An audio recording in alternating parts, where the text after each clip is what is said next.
Hello friends, இன்னைக்கு பாத்தீங்கன்னா நான் சரவணா ஸ்டோர் போயிருந்தேன். நாங்க என்ன வாங்கி கொண்டு வந்திருக்கேன்னு தெரியுமா? பாருங்க, வாங்க பார்க்கலாம். இது பாருங்க, கருப்பு கவுனி சத்து மாவு. இந்த கருப்பு கவுனி அரிசி இருக்குன்னு சொல்லுவி நம்ம ராஜாக்கள் மட்டுமே சாப்பிட்ற அரிசி என்று சொல்லுவி அந்த அரிசியில் செய்த சத்து மாவு வாங்கிட்டு வந்திருக்கேன் நண்பர்களே. இன்றைக்கு ஒருக்கா சாப்பிட்டு பார்ப்போம், சாப்பிட்டு பார்த்துட்டு அதுக்கு பிறகு நாமளே செய்வோம். சேட்டை அப்படிங்கன்னு வாங்கிட்டு வந்தாச்சு. சரியா, நாங்களே செய்து பார்க்கலாம் இல்லையா? பார்ப்போமா எப்படி இருக்குண்டு.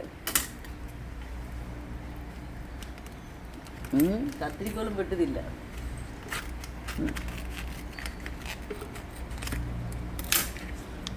இங்கே பாருங்க, இது வந்து இந்த நாங்கள் எடுத்துகிட்டு அப்படியே மூடி வைக்கலாம் அந்த மாட்டை.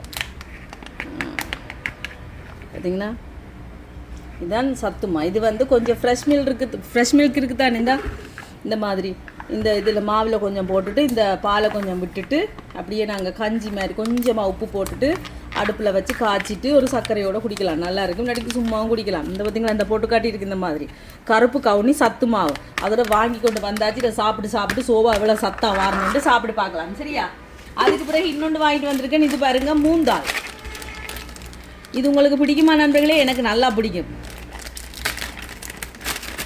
சூப்பராக இருக்கும். இங்கே பாருங்க, இது ஒரு போத்தலில் போட்டு வச்சு அங்கிட்ட விட்டு நல்லா நொறுக்குவீனா அப்படி ஒரு சூப்பர் டேஸ்ட்டாக இருக்கும். இதுங்க நல்லா இருக்கு.